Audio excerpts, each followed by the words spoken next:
할렐루야. 오늘은 에스겔 31장 말씀을 살펴보겠습니다. 우리는 지금 29장부터 시작해가지고 내일 32장까지 4장에 걸쳐서 지금 애굽의 심판에 대한 예언의 말씀을 우리가 살펴보는 가운데 있습니다. 여러분, 애굽 하면 특성이 뭡니까? 애굽의 그 죄된 특성은 교만이다라고 말씀을 드렸습니다. 그리고 애굽이 또 성경 안에서 상징하고 있는 그게 있죠. 바로 세상을 상징하는 거잖아요. 그래서 세상은 아주 커 보이고 장대해 보이고 또 영원할 것 같고, 그런데 이 애굽처럼 그렇게 돼버린다라는 겁니다. 그런데 그 애굽이라는 나라가 하나님 왜 이렇게 내상에 걸쳐서 이렇게 심판의 예언을 길게 하시는 건가? 뭐 다른 나라들은 뭐 한 장 안에 4개의 나라가 다 들어갈 정도, 물론 규모가 애굽에 비해서 작기도 했지만 그래도 짧게 언급하고 두루만 조금 더 길게 언급했을 뿐인데, 이 애굽을 왜 이렇게 4장에 걸쳐서 언급하는 건가라는 말은 우리가 다른 말로 생각해 보면 어떤 말이 되겠습니까? 계속해서 지금 여러 이방 나라에 대한 심판에 대한 예언을 하나님이 말씀하실 때는 내가 여호와인 줄을 알게 하리라라는 그 결론에 다 이르게 한다고 말씀을 드렸잖아요. 그러니까 하나님은 심판이 목적이 아니라는 거 아시죠? 열방의 하나님이시니까 이스라엘에 국한된 이스라엘의 어떤 지역신, 민족신이 아니라 모든 열방을 다 구원해내기 위한 또 그 열방을 창조하신 하나님이시기 때문에 결국 애굽도 하나님의 사실은 손 안에 들어가 있는 거죠. 팔 안에 들어가 있는 거죠. 그러니까 그 애굽도 사실은 구원해내야 할 대상, 건져내야 할 대상이었던 겁니다. 멸망을 시키기 위한 그런 대상이 아니었다라는 거예요. 그런데 말을 길게 한다는 것은 어떤 말이 되는 겁니까? 그만큼 그들에 대해서 하나님이 또한 또 다른 어떤 마음이 있다라는 거죠. 여러분, 내가 누군가에 대해서 뭐 어떤 이야기를 할 때 마음이 없는 사람에게 무슨 길게 말을 하겠습니까? 몇 번 말해보고 말 안 들을 것 같으면 쳐버리면 그만이죠. 심판하면 그만이라는 겁니다. 근데 한 장도 아니고 이 4장에 걸쳐서 길게 이토록 말한다라는 것은 애굽이 그만큼 하나님 앞에 어떤 그 마음에 담아두고 그들을 회복시키기 위한 하나님의 마음이 있었다라는 것을 우리가 알 수 있습니다. 성경에 보면 이 이스라엘과 애굽의 관계가 언제부터 시작이 되었습니까? 아브라함 때부터 시작이 되었잖아요. 그래서 아브라함이 믿음의 조상으로 가나안에 왔을 때 그 가나안 땅에 기근이 들었을 때 어디로 내려갔습니까? 다 애굽으로 피난을 내려갔죠. 그러니까 그때부터 시작해가지고 문제만 있으면 다 애굽으로 이제 내려갔잖아요. 그러니까 애굽이 상징하고 있는 게 뭐였냐면 이스라엘이나 주변 국가 속에서 애굽은 항상 기댈 만한 국가라는 거예요. 큰 나라라는 거예요. 근데 하나님 분명히 말씀하셨죠. 그 애굽이라는 나라는 갈대 지팡이다. 그것도 그냥 갈대 지팡이가 아니라 상한 갈대 지팡이다. 그리고 그 애굽이라는 나라가 어제 말씀처럼 피난처가 될 수가 없다. 애굽을 의지해도 안 되고 애굽을 피난처 삼아도 안 된다라는 것이 29장과 30장의 결론이었다고 한다면, 오늘도 이 에스겔의 이 31장에 나오는 이 말씀 속에서 애굽을 상징하고 있는 그런 이미지가 있다는 겁니다. 그게 뭐냐면 나무라는 게 나무가 애굽을 상징하고 있는 이미지라는 거예요. 그러니까 물가에 심겨진 나무. 근데 물가에 심겨지다 보니까 이 나무가 아주 장사하게 커버린다라는 거예요. 근데 그 나무가 그렇게 크니까 그 큰 나무의 그 가지에 다른 무엇과 비교할 바가 없이 그렇게 뻗어나가는 그 나무 아래에 그 새가 모이고 또 그 그늘 아래 피할 수 있는 그늘이 되어주고, 그러니까 멀쩡할 때는 좋죠. 그렇게 키가 크고 가지가 뻗어나가고 멀쩡할 때는 괜찮은데 그게 어떻게 되는 겁니까? 베어버릴 때는 그 어느 누구도 그 그늘에 있을 자가 없고 피할 자가 없고 다 도망가 버리고 이렇게 돼버린다는 거죠. 그러니까 그 이야기를 지금 해주고 있는 겁니다. 근데 그 이야기를 지금 뭐와 빗대어서 이야기해주고 있느냐면 아수르와 빗대어서 얘기해 주는 겁니다. 아수르도 너희 나라와 비슷했다. 그러니까 애굽은 나일강이라는 그 나일강을 근원으로 해가지고 그 문명을 만들고 뻗어나갔잖아요. 그런 것처럼 그 나일강의 문명, 애굽 문명처럼 또 하나 그런 비슷한 문명이 하나 더 있었잖아요. 메소포타미아 문명이 있었잖아요. 그 메소포타미아 문명의 근원이 뭐였습니까? 티그리스 유프라데스 강이었잖아요. 근데 그 티그리스 강을 근원으로 해서 성장한 나라가 있었다라는 겁니다. 그 나라가 어떤 나라냐? 바로 아수르라는 나라였다라는 거예요. 근데 그 아수르가 잘 나가면서 북이스라엘을 멸망시키고 그 나라가 정말 모든 것을 다 장악할 줄 알았는데 결국 그 나라도 조그만 바벨론에 의해서 망하지 않았느냐. 그리고 그 바벨론이 결국 너희까지도 쳐버릴 것이다 라는 것을 지금 이야기를 해주고 있는 것입니다. 그렇기 때문에 우리는 애굽이라는 나라가 하나님을 못 보게 하는, 하나님을 가로막는 어떤 그런 가림막이 되어버릴 때가 있다는 겁니다.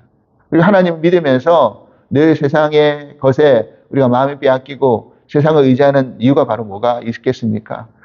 그 세상 안에서 우리가 만족감을 얻으려고 하고 세상에 주는 어떤 유익이 있고 또 때로는 즐거움이 있고 이러다 보니까 하나님을 못 보게 만들어 버린다는 겁니다. 여러분 그렇지 않을까요? 나무라고 이미지를 말씀드렸잖아요. 나무가 멀리 뻗어나가고 크게 뻗어나갔어요. 여러분 아마 미국에 사시니까 우리 저기 샌프란에 올라가다 보면 세이코야 지나고 저 또 포틀랜드 쪽에 가다 보면 그 세이코야 나무가 있잖아요. 저는 그때 가족이랑 한번 여행을 갔을 때 너무너무 깜짝 놀라서 이미 들어는 봤지만 실제로 눈으로 그 나무를 보니까 그 위용에 너무너무 놀라게 되더라고요. 하늘로 뻗은 그 큰 나무. 근데 초창기 때 뭐 지금은 보호하기 때문에 그거를 내버려 두고 있지만 보호해서 그거를 이제 키워나가고 있는 거지만 예전에 그 초창기 그거 할 때는 그 나무가 뭐가 되겠습니까? 정말 좋은 제목인 거예요. 그래서 무분별하게 그 벌목 다 해버렸잖아요. 그러다가 이제 보호하게 된 것이죠. 그러니까 크면 클수록 어떻게 되는 겁니까? 벌목의 대상이 된다라는 거예요. 그러니까 그렇게 커봤자 교만해봤자 그렇게 소용이 없다라는 것을 이제 이야기하는 것이죠. 오늘 그 31장 1절에 보면 이렇게 밝혀주고 있습니다. 11째 해 첫째 달 초하루에 여호와의 말씀이 내게 임하여 이르시되 그랬어요. 그런데 에스겔의 이 연도를 이제 이야기할 때는 자기가 포로를 잡혀온 날을 기준으로 해가지고 횟수가 더해지는 거거든요. 그러니까 25살 되던 때 자기가 2차 포로로 끌려왔기 때문에 그때부터 시작해서 11째 되던 해를 말하는 겁니다. 11째라는 날이. 그러면 36살이 되던 해잖아요. 근데 이 에스겔에게 있어서 에스겔에서 말하는 이 11째라는 이 해가 굉장히 중요한 해예요. 왜 중요한 해냐면 바로 11째 4월 9일 날, 지금 3월 1일이잖아요. 11째 3월 1일이라고 지금 여호와 말씀 내게 임하였다라고 말하고 있는데 11째 되는 해 4월 9일 날 남유다가 완전히 멸망을 하게 됩니다. 그러니까 멸망을 앞둔 지 한 달이 남지 않은 시간이었어요. 한 달이 채 조금 더 남은 시간이었죠. 3월 1일이고 4월 9일이니까. 그죠? 그랬다라는 겁니다. 그러니까 지금 유다도 곧 멸망한다라는 거예요. 근데 유다의 멸망의 이야기를 지금 얼마 남지 않은 가운데 그러면 갑작스럽게 멸망당한 게 아니라 바벨론이 지금 유다를 지금 그 예루살렘 성을 포위하고 있었던 거 아닙니까? 기간으로 봤을 때 1년 6개월 내지 1년 8개월 정도 포위를 했다라고 이렇게 이야기합니다. 학자에 따라 좀 다른데 한 1년 8개월이라고 대부분 이야기를 하죠. 1년 8개월 동안 그 성을 에워쌌기 때문에 주변 국가에 소문이 다 나지 않았을까요? 그죠? 주변 국가에 다 소문이 났을 겁니다. 당연히 지금 마지막 시드기야 왕은 두 개의 바벨론과 애굽의 양다리 외교를 거쳤기 때문에 시드기야는 애굽이 자기를 보호해 주길 원했던 거겠죠. 자기들이 위험에 처했을 때 애굽한테 도움을 청하면 애굽이 와서 자신들을 보호해 줄 것이라고 생각했던 것 같아요. 근데 그렇지 않았다는 겁니다. 그러니까 의지가 안 되고 오히려 찔리는 갈대 지팡이가 자기를 찌르는 지팡이가 되고 피난처가 안 된다라는 거예요. 자기들도 지금 제코가 석자인데 왕성의 어떤 원조할 수 있는 그런 세력의 크기가 지금 많이 줄었는데 그랬어요. 그러니까 이제 바벨론에 의해서 이스라엘이 유다가 멸망을 당하면 그 다음에는 어딥니까? 그 다음에 이제 맞닥뜨린 국경에 내려온 나라가 바로 애굽이잖아요. 바로 코앞이었다라는 겁니다. 그리고 이 애굽에 있어서 하나님이라는 그 여호와는 그들이 믿음의 대상은 아니었죠. 그냥 알의 대상이었죠. 아, 그가 어떤 분인 거는 이제 그 위험을 알았던 거죠. 왜냐하면 조상 때부터 내려왔던 그 전설이 있었기 때문에. 그 모세 때 그 10가지 재앙과 또 자기의 왕과 군사들이 홍해에 어떻게 죽었는지에 대한 것들이 기록에 다 남았을 거 아닙니까? 그러니까 이 이스라엘이라는 나라가 그들을 보호하는 여호와를 무시할 수가 없었던 거죠. 그렇지만 믿음의 대상은 아니었어요. 하나님 사실 그것 때문에 내가 여호와인 줄 알리라 하면서 지금 애굽을 심판하려고 하는 이유도 바로 그런 겁니다. 그랬을 때 그들이 빨리 돌이켜가지고 하나님 믿었다고 한다면 여기까지 오지 않았겠죠. 그런데 뭐 때문에 여호와를 믿지 못하는 겁니까? 교만 때문에. 자기들이 가지고 있는 그 크다란 권력과 풍요로운 그런 융성함 때문에 하나님을 못 믿는 거죠. 안 믿는 거죠. 그랬다라는 겁니다. 그러니까 지금 유다가 멸망한다는 것은 결국 그 다음에 너희다라는 것에 어떤 경고의 메시지가 된다는 겁니다. 네, 그래서 이렇게 이야기하는 거죠. 2절. 인자야 너는 애굽의 바로 왕과 그 무리에게 이르기를 내 큰 위엄을 누구에게 미치랴 비하랴 누구에게 비하랴 그랬죠. 여기서 이 큰 위엄이라는 이 표현이 뭐냐면 이거는 그 하나님 앞에 쓰는 표현이거든요. 위엄하시고 장대하시다라는 이 표현은 여호와 하나님께 쓰는 단어란 말이죠. 근데 바로 왕하고 그 무리들에게 너의 큰 위엄을 누구에게 비하랴라고 지금 인간에게 지금 비유하고 있잖아. 그 인간에게 이 위엄이라는 단어를 쓰는 거는 여기 한 번에만 이 성경이 여기 한 구절에만 등장하는 겁니다. 그러니까 이 말은 사실 어떤 말입니까? 그들을 높여주기 위한 너희들이 너무너무 대단하다라고 이야기하는 게 아니라 뭘 이야기하고 싶은 겁니까? 오히려 비꼬는 거예요. 너희들이 나의 큰 위엄을 가지고 너희들의 큰 위엄이라고 너희들이 신이라고 내가 신이라고 이렇게 생각하면서 위엄과 어떤 그런 것을 버렸지만 결국 그 위엄 아무것도 아니다라는 거 이야기해 주는 거죠. 그래서 10절로 보시면 뭐라고 되어 있습니까? 그러므로 주 여호와께서 이같이 말씀하셨느니라 그의 키가 크고 꼭대기가 구름에 닿아서 높이 솟아났으므로 마음이 교만하였은지 마치 어떤 이미지가 생각납니까? 바벨 탑이 생각나지 않으세요? 하늘 꼭대기에 닿고 싶은 마음으로 인간이 바벨 탑을 쌓아 올렸잖아요. 근데 결국 어떻게 됐습니까? 하나님이 그 바벨 탑 한순간에 쳐버리니까 그 바벨 탑이 그냥 무너져 내려버리잖아요. 그러니까 우리가 하나님께 도전하고자 하는 그 어떤 마음들, 그 모든 마음들은 다 그와 같다는 거예요. 그러니까 자기가 크면 클수록, 높으면 높을수록, 꼭대기에 구름에 닿아서 높이 솟아나면 솟아날수록 마음이 교만해질 수밖에 없는 거죠. 인간이라는 것이 그런 존재들하는 겁니다. 뭐 지난번에도 말씀드렸지만 권력자들이 높아지면 높아질수록 처음에는 안 그런 것 같은데 그 자리에 올라가니까 교만해지더라고요. 왜냐하면 자기 위에는 아무도 안 보이니까 자기 아래쪽에 있는 사람들밖에 안 보이니까 자기를 보필해주고 보좌해주는 사람밖에 없잖아요. 자기 위에 누가 있습니까? 특별히 이 미국이라는 이 강대국의 대통령이 되어보십시오. 얼마나 교만해지겠습니까? 미국이라는 강대국만큼 힘 있는 나라가 지금 전 세계에 어디 있습니까? 그러니까 뭐 전 세계의 지도자가 된 것처럼 이렇게 군림하지만 그들의 권세를 누가 준 겁니까? 여러분, 이스라엘 백성들이 그렇게 생각했을 거예요. 하나님하고 애굽하고 비교했을 때 하나님이 사라지실까? 아니면 애굽이 망할까? 라고 했을 때 물론 하나님은 사라지지 않겠지만 또 한편으로는 애굽도 사라지지 않는다. 애굽도 망하지 않는다라는 게 이스라엘 백성들의 마음 가운데 있었다는 말이에요. 당연히 주변 국가도 마찬가지였겠죠. 그런데 그런 나라가 결국 멸망하더라고요. 여러분, 영국 해가 지지 않는 나라라고 했습니다. 전 세계 식민지를 얼마나 많이 만들어 나갔습니까? 근데 지금 어떻게 됐습니까?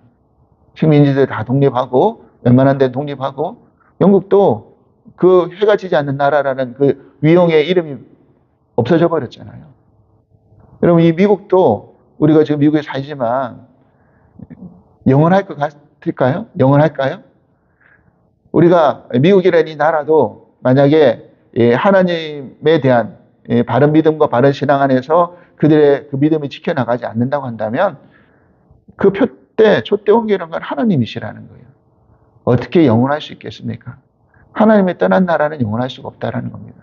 그래서 늘 두렵고 떨리는 마음으로 우리의 교만을 겸손으로 내려놓아야 된다는 것을 잊지 말아야 된다는 거예요. 그래서 아수르를 봐라. 아수르, 이래서 지금 아수르 이야기하고 있는 게 그 이야기입니다. 3절 볼지어다 아수르 사람은 가지가 아름답고 그늘은 숲의 그늘 같아서 키가 크고 꼭대기가 구름에 닿은 레바논의 백향목이었느니라. 물들이 그것을 기르며 깊은 물이 그것을 자라게 하며 강들이 그 심어진 곳을 둘러 흐르며 두 개의 물이 들어 모든 나무에까지 미치매 그 나무가 물이 많으므로 키가 들의 모든 나무보다 크며 굵은 가지가 번성하여 가는 가지가 길게 뻗어나갔고 공중의 모든 새가 그 큰 가지에 깃들이며 들의 모든 짐승이 그 가는 가지 밑에 새끼를 낳으며 모든 큰 나무가 그 그늘 아래에 거주하였느니라. 이렇게 뻗어난 큰 나무라 할지라도 아수르의 큰 나무도 어떻게 됐느냐? 작은 바벨론에 멸망하지 않느냐? 그런 것처럼 너희들도 그렇게 레바논의 백향목이라고 자랑했던 그 아수르의 나무도 무너지듯이 너희들이 나무가 하늘 꼭대기까지 닿아서 마음이 교만하였지만 하나님이 어떻게 해주겠다는 능한 자의 손을 넘겨주겠다. 그러니까 너네들이 이 말씀을 전해 듣고 빨리 회개하고 돌아와라. 내가 여호와인 줄을 알아라. 하면서 지금 에스겔을 통해서 지금 심판의 말씀을, 경고의 말씀을 해주고 있다는 사실입니다. 그러니까 뒷부분에 계속 나오는 내용은 뭐냐면 너희들이 깨닫지 못하면 결국 어떻게 된다고 했습니까? 스올에서 먼저 내려간 자들이 너희들이 기다리고 있을 것이다. 그리고 그들이 어떻게 될지에 대한 것들을 보고 있을 것이다. 그러니까 그렇게 결론되어져서 그런 꼴이 나기 전에 너희들이 빨리 돌이키라는 것을 지금 이야기해주고 있다는 사실입니다. 오늘 이 애굽의 멸망의 과정에 대한 심판의 말씀을 우리가 다시 한번 살펴보면서 나는 과연 하나님을 바라보게 하는 그 장애물이 없는가, 내 앞에 가려진 가림막이 없는가, 큰 나무만 바라보다가 그 큰 나무를 만들으시고 그 자라게 하시고 또 그 물을 공급해 주시는 분이 누구인지 그 근원을 잊어먹고 있지는 않은가. 그러니까 세상에 크고 화려한 것들 앞에 우리의 마음이 빼앗겨서 하나님을 바라보지 못하고 그 세상의 것만 바라보면서 잊어먹고 있지는 않은가를 다시 한번 살펴봐야 됩니다. 그리고 결국 그 세상도 하나님이 구원의 대상으로 지금 바라보고 계시다라는 것, 하나님의 주권 아래 놓여 있다라는 것, 하나님이 크신 그 역사 가운데 같이 편성되어 있다라는 것. 그래서 그 어떤 큰 나라도 영원한 나라가 없고 하나님의 떠난 나라는 결국 심판의 대상이 될 수밖에 없다라는 것. 애굽의 그 멸망의 심판의 내용을 살펴보면서 우리가 살고 있는 그 어떤 것도 우리를 지켜주거나 안전하게 만들 수 없다는 것을 다시 한번 기억하면서 우리가 다른 누구의 그늘 아래 머물러 있는 게 아니라 하나님의 영원한 팔 아래, 그늘 아래 머무르면서 하나님을 모르는 자들에게 하나님의 복음을 전파하며 하나님께로 돌아오게 만드는 그런 이 에스겔의 그 역할처럼 그런 역할을 감당할 수 있는 저희가 될 수 있기를 주님으로 간절히 기도합니다. 하나님 감사합니다. 오늘 이 애굽의 심판의 과정, 하나님이 이토록 긴 말씀을 통해서 애굽을 심판하게 되는 과정의 말씀을 전하는 이유는 그만큼 애굽에 대한 애정이 있고 그들이 돌이키를 원하는 마음 때문에 이렇게 시간을 주는 것이고 길게 말하는 것이라는 것을 다시 한번 알게 됩니다. 하나님, 우리가 때로는 하나님을 의지하고 하나님께 피난처를 삼고 또 하나님이 우리를 보호하시는 분이라는 것을 믿고 감에도 불구하고 때로는 세상의 위험 앞에, 세상의 크기 앞에, 세상의 장대함 앞에 때로는 그 밑에 숨어 들어가려고 그러고 그것을 통해서 우리가 뭔가를 이익을 얻으려고 그러고 그것에 우리가 만족하려고 하는 경향들이 많다라는 것을 알게 됩니다. 하나님, 하지만 그 어떤 것들도 우리를 위로해 주거나 보호해 주거나 지켜주거나 하나님 의지할 대상이 아니고 피난처가 아니라는 것을 다시 한번 깨닫게 하여 주시옵소서. 그들 또한 하나님의 구원의 대상이라는 것, 모르는 자들에게, 하나님 믿지 않는 이들에게 하나님을 전하고 복음을 전해야 될 그 사명이 우리 가운데 있다라는 것을 다시 한번 잊지 말게 하시며, 저들이 교만할 때 우리는 더 겸손하면서 하나님의 말씀 앞에 우리가 바로 설 수 있도록 도와주시고, 그 말씀대로 행하며 살 수 있도록 도와주시고, 그리고 하나님의 복음을 전파하고 전하는 삶을 우리가 순종으로 살아낼 수 있는 그런 은혜를 허락하여 주시옵소서. 감사하며 예수 그리스도 이름으로 기도합나이다. 아멘.